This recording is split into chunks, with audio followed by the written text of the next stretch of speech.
Hey Clashers, I have used this Electro Titan strategy quite a bit over the last couple of weeks, especially in the Clan War League, and I have to say, it is just incredible. It's just insanely strong. It works on every single base, and it just feels like a cheat code in Clash of Clans.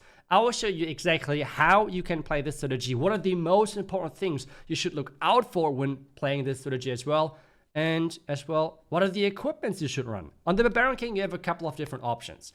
Earthquake Boots is like the biggest and most important thing, and you can combine this equipment with Spiky Ball or with the Gauntlet. I've shown in the past how to use it with the Gauntlet. Today we're going to use the Spiky Ball. With the Queen, this equipment combination is just the best, straight up. It is just insanely good. You have the recovery with the healers, you have the damage output with the Magic Mirror. It is just insane combination. For the Warden, Healing Tome and Eternal Tome. That is the combination you want to go for. Really important though, pet-wise, you want to go with the Yak to make sure that the Titans can just go into every single compartment. On the Royal Champion, you have as well a couple of different options. I like right now the Rocket Spear with the Hawk Rider Puppet. You can go as well Shield with the Rocket Spear, but as well you can go with the Haste and with the Hawk Rider Puppet as well. All of that, it's up to you what you have leveled or what you like to play in general. But I think we should jump into a couple of attacks and I'll really show you how versatile this strategy is and how it can take down any base right now in the game. So let's jump in. Okay, let's get ready to rumble. So the first cool thing about this strategy is how flexible you are when it comes down to where you deploy which hero and things like that. On this one, well, typically in general, you kind of like to go from the far side of the town hall because then you're avoiding the town hall explosion pretty much, right? But I think on this base, especially, it might be quite good to get the queen or something for the town hall early and then have a really strong push on the other side. So I think what should be possible here is to have the queen around this area, let her push into the town hall, and have the main push around this top, like this far right side, not top side, have the counter funnel with the siege barracks, and then push in here with going then further into the back end. Which is possible because this strategy is just so flexible. So let's just do it. Another thing which is really nice about this is that you can use your rages obviously wherever you want, because Titans are not benefiting as much from the rage, because the Electro Aura, the Titan Aura, is not getting affected by this, which is quite massive. Let's just have the golems pushing in here, then we have the Titans in here. The main reason why you use rages on your main push, which is the Titans, is pretty much only to make sure that you're keeping the healers rage up. And this is now what we're going to deploy in here. Queen should eventually get the town hall and take it out. And now we have the counter funnel with the Valkyries on this side. Wall break in here. We get some more Valkyries down here. Valkyries are just a great support troop for you. Now, the Queen, we can use her ability. Let's just turn the healers and the clones invisible. We still have the King ability and everything. Let's now rage up the healers because I see my King is struggling a little bit. The Titans have lost already some hit points, so that's the reasoning here. Queen keep pushing forward on the top side because we have raged them up.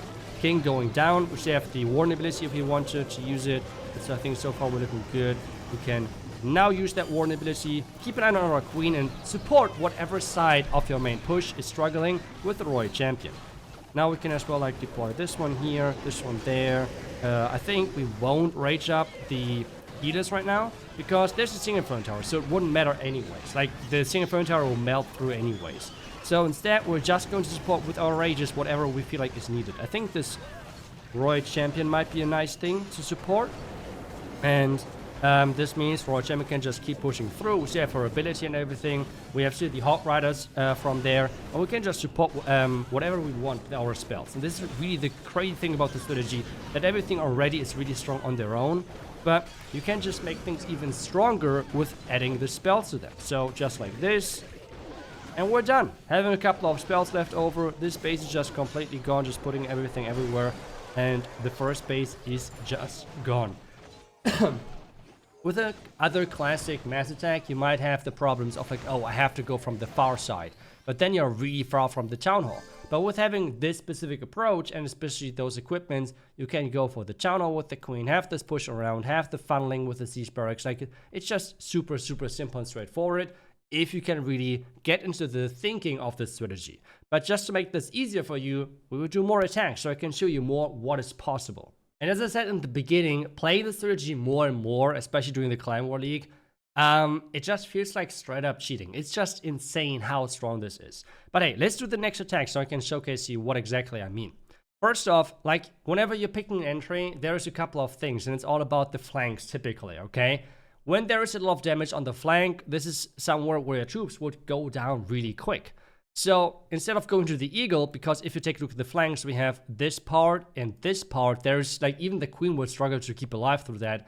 Instead, we're just going to flip things a little bit. So instead, we're going to enter in here to have then the queen going in here and the siege barracks in here. And they should be able to clear out those compartments, and the queen should even be able to push around even further. And then we have the main push going to the core. That should be way easier for us to actually make work. And this is then kind of the key thing here, right? So let's just do this. First off, we have the queen on the bottom funneling with the golem together. I think I will go in, from this bottom side.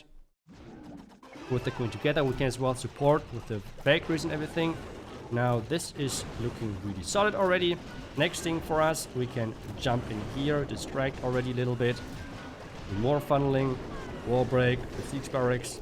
And we're using the ice golem here with the titans, with the king, with everything. And this looks already solid. Now we add some bakeries here. Let's add the healers with this. We can use that queen ability, rage her up again. As I said, we're supporting her. And we can rage up the main push now as well. Again, make sure that the healers are raged up. This is the most important thing for you. As soon as we're getting close to the core, we can use that king ability in just a second. I think the Bitter Hut might be a great timing for us, because it's going to open up in the core, and the spiky ball is going to have great value. Again, we're keeping our eye on the queen. This time around, though, the flank which is struggling is the top left, so that's where we're adding the Valkyries. Queen so far is looking safe, so that's why we don't have to support her with spells or whatever. As soon as the town is gone, Warden ability, Royal Champion is staying alive for now, but is struggling a little bit, so we have to keep an eye on that. Let's freeze this, so the queen is hopefully staying alive. There's only like one healer, so if she's going down, it's not the end of the world. Bomb tower should go down any second, and this means we can use the Royal Champion equipment now. Let's use this, and we can distract again the backhand with our remaining spells if we have to, just like this, with the freeze as well. Royal Champion doing a great job, like taking care of everything. We have our main push even alive because we were able to get the flanks to work. And this is the important thing. If you're having, typically with the strategy, like 3 lines, that's kind of how I like to call it. So for example, on this base you have lane number 1, which is your main push. Okay, this is like not a line, this is like something different. Okay, this is somewhat like a line, okay? Then we have 1 line on the other side, which is the flank, which is the Archer Queen side. And then 1 line, which is the Siege Barrack side. Whichever of the side lanes are struggling first, that's where you're going to add the Royal Champion. So for this, the top side. And as well, whenever like something different is struggling, like the Archer Queen, we can rage her, as we did over here with the Invis spells, or like support her in general. Otherwise, the main push then is just keep going through. And there's always then 2 things happening. Either first or the second option. First option is your flanks are staying alive and your main push is going down, which means the flank can just finish things off in the end. Or it's the other way around, that your flanks are going down like we just had with over here, and then your main push is just staying alive and finishing still. So either way, it's always going to result in this 3-star. So let's do it again with hopefully another great attack. Okay, it's a different setup yet again. We have not a somewhat exposed town hall, but we have not as long as a way towards the town hall.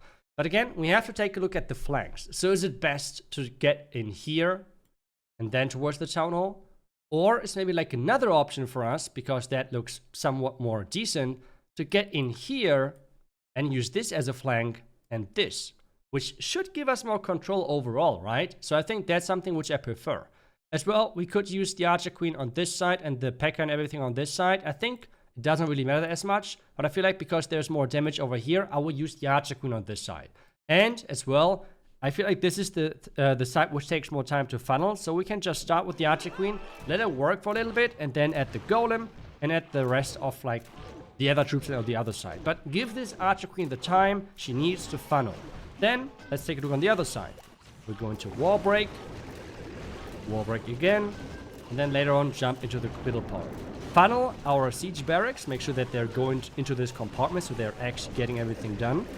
Already some Valkyries over here to funnel the rest. we can use the Archer Queen ability and take a look at this. The siege barracks would have not been able to push this and funnel this, so that was a great choice for us. Everything in here, just like this. Let's phrase this. Do some like this in here. And we can jump now. This looks solid. The Archer Queen for now is staying alive. We can rage her again if we want to.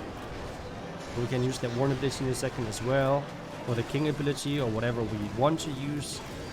And I think with the Valkyries, that's a good timing for the Warn ability. Just like this. Now, let's freeze this and rage this up. Again, which side is struggling right now? The Archer Queen for now is fine, so let's just add the Royal at this bottom side. We can use the King ability to get into the core, like towards the town hall, that's what I mean with core. And again, make sure that you're protecting your Archer Queen. It's a really important hero, so you do not want to let her die for kind of like no reason, especially if you have healers on her. Let's turn her invisible, the town hall is going down, and this is the point where typically the core is just dying out because of the town hall poison and everything. But hey, this is where then the flanking troops are taking over. Royal Champion, we can use her ability.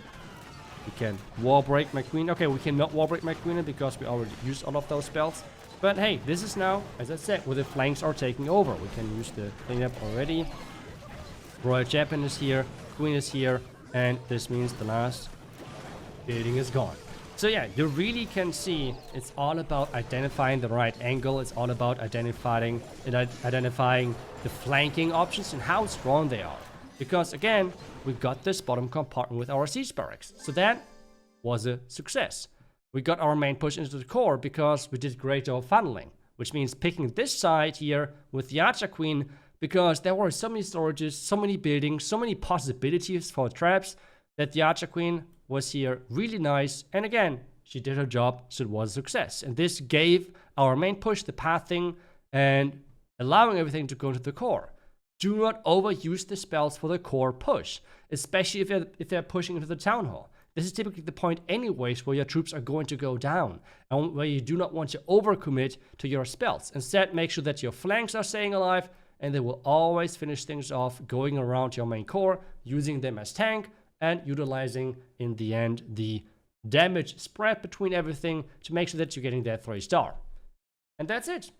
That's the strategy. It's right now completely dominating the game. It feels really like a cheat code. It's insanely strong. Give it a try. The strategy link is down below in the description. And I will see you guys back tomorrow with the next class video. Until then, see ya and bye bye.